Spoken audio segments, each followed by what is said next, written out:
C'est bon? Ok. Alors, bonjour mes amis.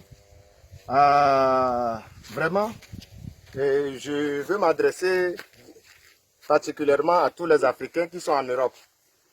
Alors, rester en Europe, ça ne veut pas dire que vous oubliez les réalités de l'Afrique. Est-ce que vous me voyez? C'est ça que les gens font chaque jour. Plus de 90% sont dans ce secteur-là. Ça, les maçons, les Zemi-Djaman, c'est-à-dire quand on parle de Zemi-Djaman, chez nous, c'est les gens qui roulent taxi-moto avant de manger. Nos mamans, nos parents, tout le monde, c'est dans ce secteur. C'est chaque jour que tu dois sortir. Aller faire ça et revenir à la maison peut-être pour gagner 1000 francs pour nourrir ta famille. Si vous pensez que les mesures drastiques de l'Europe, c'est bon pour toute l'humanité pour pouvoir tuer le coronavirus, vous devez penser 2 fois sur ce que vous envoyez sur les nets et ce que vous publiez et les décisions que vous demandez à nos États de prendre. Ces décisions-là ne sont pas des décisions pour les Africains. Alors, mes parents qui sont dans des villages, et c'est le moment même d'aller aux champs cultiver, maintenant vous voulez arrêter. Disons que tout le monde doit appliquer les mêmes mesures que les Européens, les Chinois, ils ont pris pour pouvoir vaincre le coronavirus. Donc tout le monde doit être dans le même sens. C'est pas normal. Le secteur tertiaire en Afrique, c'est ça qui prévaut sur tout. On ne connaît même pas combien nous sommes en Afrique. Ok.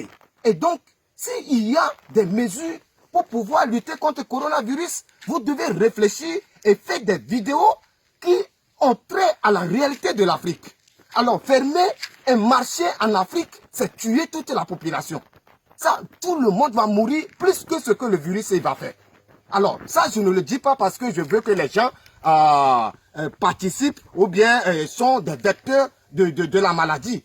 Mais je publie cela pour que les mesures que les Africains doivent prendre doivent être étudiées chez eux et décider des choses concrètes pour les Africains.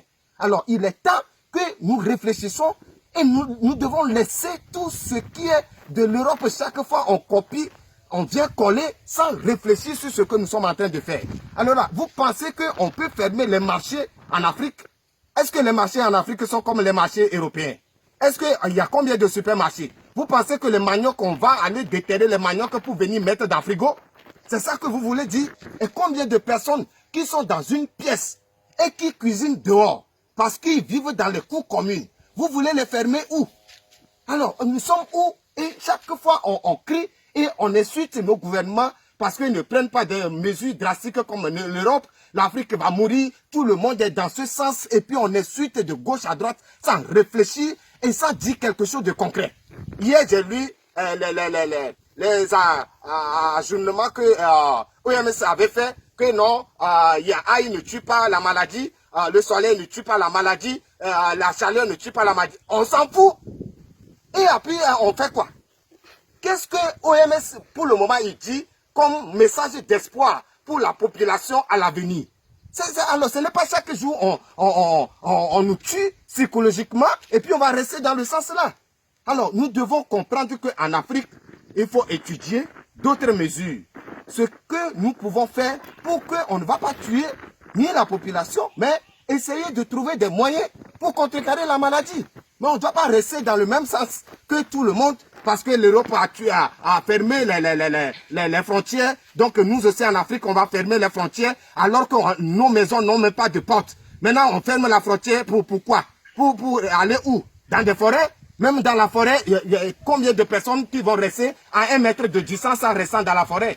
Alors soyons vraiment des gens concrets et réfléchissons surtout les Africains qui sont un peu partout et ils pensent que c'est fini parce qu'ils sont en Europe, en Asie, aux États-Unis. Donc les mesures là-bas, c'est ça qui convient pour tout le monde. Ce n'est pas la même chose chez nous ici en Afrique. On doit réfléchir sur ce que nous sommes en train de dire et ce qu'on doit faire. On ne peut pas fermer les marchés, on ne peut pas fermer les boutiques. Chez nous, ici, ça n'existe pas. On ne peut pas renvoyer les gens de rester à la maison parce que la population, ils mangent journalièrement. Donc, c'est ce qu'ils gagnent, c'est ça qu'ils mangent. Donc, il n'y a pas de gouvernement en Afrique qui va nous dire il connaît 100% le nombre de sa population et il va envoyer à manger à toutes ces populations-là. Ça n'existe pas. Donc, réfléchissons et communiquons vraiment des informations et des idées qui peuvent nous aider. Vous pensez que les gars coûtent combien? 1 euro en Europe, ça fait combien en Afrique? Vous pensez que c'est tout le monde qui a de moyens pour acheter de gants, de cache-nez et remplacer ça à chaque 1 heure de temps? En Afrique, on gagne combien par mois? Alors, je vous avertis de réfléchissez et trouvons des mesures concrètes pour pouvoir sensibiliser les gens afin que les gens ne tombent pas dans les chaos que les autres pays sont déjà dedans. Je vous remercie.